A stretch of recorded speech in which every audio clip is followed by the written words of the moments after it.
All right, guys, welcome to another episode of the Growth by Shawn podcast. I've got another first-time podcaster here. So I'm here with Amanda Jostad. Jostad? That's how I Yeah, got that. Yeah. pretty Okay. close, Jostad. Yeah. Jostad. Oh man, I always ask too. And today I just didn't because I know I've heard you just say it in the past, but yeah, here we are. Thanks for being here. So why don't you just lay it out for us just a little bit about who you are and who we're chatting with today, and we'll go from there. Yeah. Well, first, I just really want to say thank you for having me on here. I've been looking forward to it all week and super excited.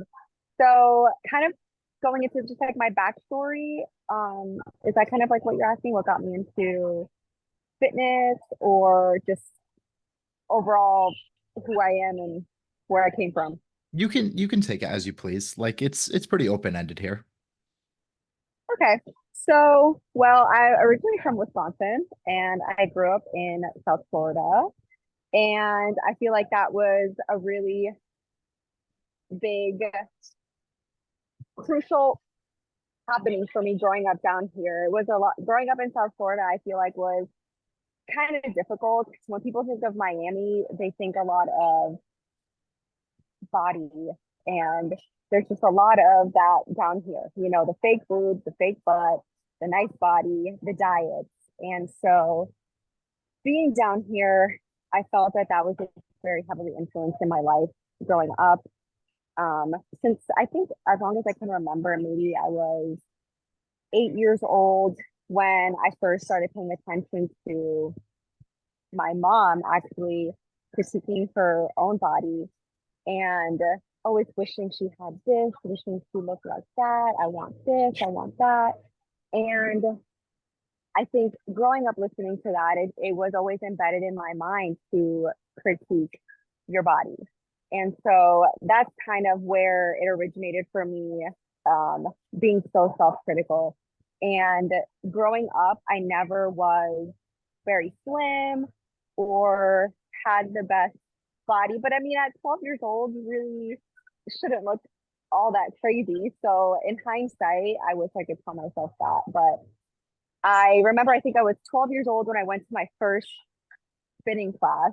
And I don't know if you've ever been to a spinning class, but they're Hmm. intense. Yeah. They're so intense. Yeah. And I remember like when I left, I was like so excited because I was like, oh my gosh, I just burned so many calories.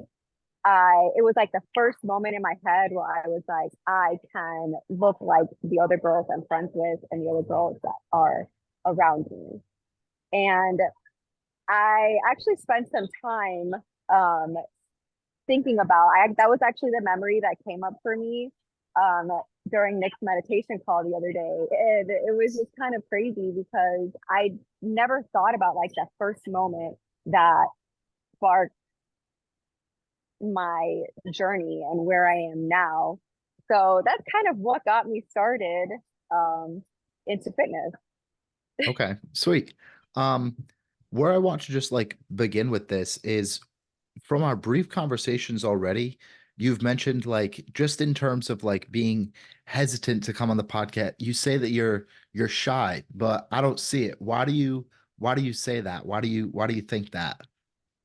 Um, I maybe it's less of being shy, but I'm always worried about saying the wrong thing or not sounding as intelligent as I would like.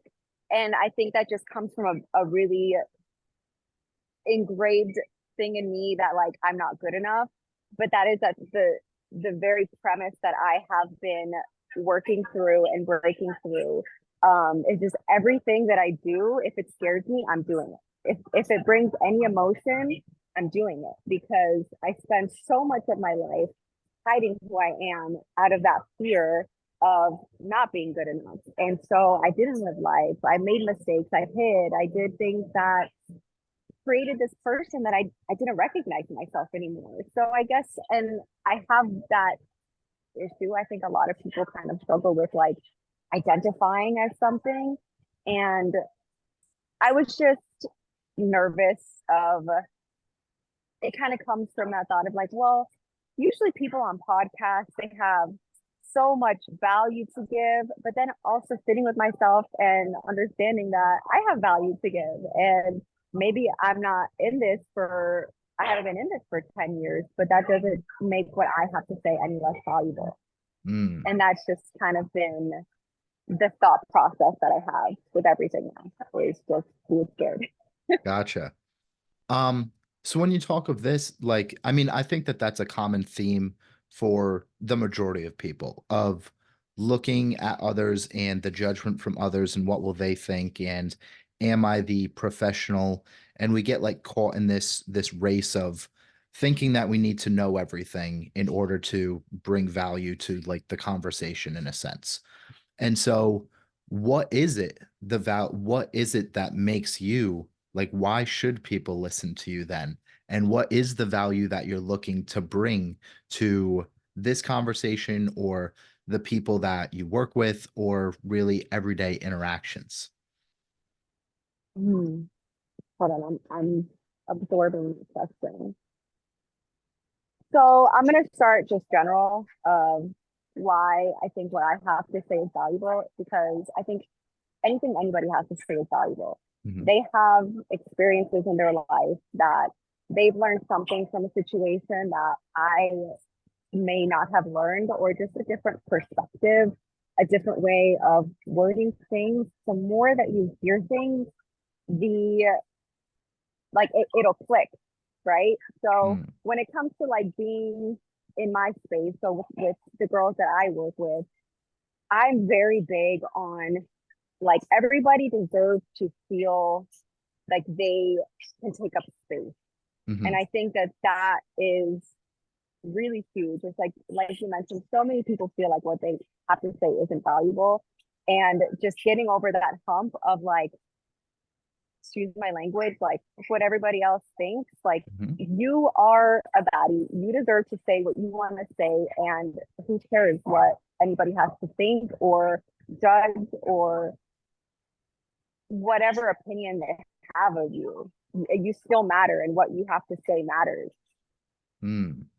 No, I love that perspective. And if I was to give pushback in a sense, because I love to have like differing opinions at the same time where I can respect your opinion and then we can each see each other's sides. So like I think everyone as a human on that level is valuable, but not always what everyone has to say and their opinion is valuable. And I think that's where we may differ a bit.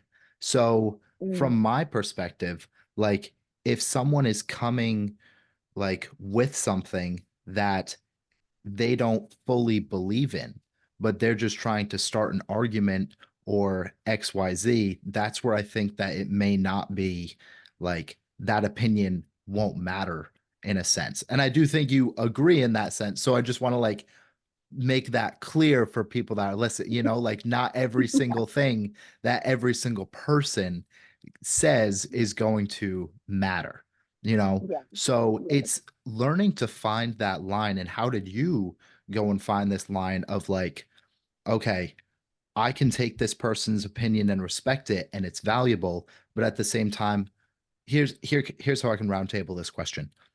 How do you take criticism and how do you take someone that's encouraging you and how do you take both of them without having it mean too much to you and change like really who you are? So that's actually a really good question because up until maybe a few weeks or months ago, I didn't take criticism well. And that stems from that feeling of not being good enough. And so basically, since joining Mixed Mastermind and coming up with what my core values are and who I am as a person and the things that are like non negotiable to me have kind of made all the difference in that criticism. So now I can take criticism as feedback instead of somebody attacking what I'm doing or it's triggering that feeling of not being good enough and understanding that it's coming from a place of, care. And even like a big thing for me is even asking for that criticism because it puts me in that position where I can feel that discomfort, but that discomfort and feeling it and the way that I respond to it now is has been making all the difference. Mm. And so I do love that because like your how you respond to things is you take time to actually listen to like what I'm saying, which I think is important. Just like you took that moment to breathe and actually listen to my question. I think it's the same thing when people give you criticism. You're understanding where they're coming from, but if you are not agreeing with them per se, then you don't take that to heart and you don't take their perspectives as the only perspective that there is. Mhm. And I think that's really important, especially with all of the women that you coach. Now, how do you instill those same thought processes that you have into them? So it definitely varies client to client, and I'm actually in the process of um, shifting my clients to more of the mindset goals, and but that is also a work in progress. So a lot of the clients I have now were mostly brought on for just physical goals, but I've been taking this approach where I will ask more thought provoking questions in their check-ins, and that kind of gets me more pieces of their journey, and we have conversations, either Zoom or on the phone, talking more about those things. And when these women tell me their struggles and the things they're going through, I think a big thing, and I think you actually mentioned this in one of your other podcasts too that I heard, is that um, being relatable to these women. So, like explaining my story to them. What did I go through? How did I overcome that? And the way that I overcame it was a lot more challenging than the way that I want these women to go about it. And I think them having a good community support system of other women who have the same struggles helps a lot. But in terms of what I do to help them, it's really asking the right questions to figure out a deeper understanding of why they're doing what they're doing. And just asking those questions usually brings awareness to them and the areas that they want to improve on. And then you just take actionable steps from there. Hmm. So now the question becomes, what is the biggest thing that you've have to had to overcome? Me? Hmm. Oh man. No, the other person that I'm talking to right now. So funny. Um, give me like 15 seconds, please. There's definitely a lot. I would say the biggest thing I've had to overcome is getting over my binge eating disorder. That was really, really challenging. And because I did it alone, it took me a lot longer. And I did it in an approach that it still worked in the long run, but I wouldn't recommend it to my clients if they were going through something similar or have dealt with something similar. Hmm.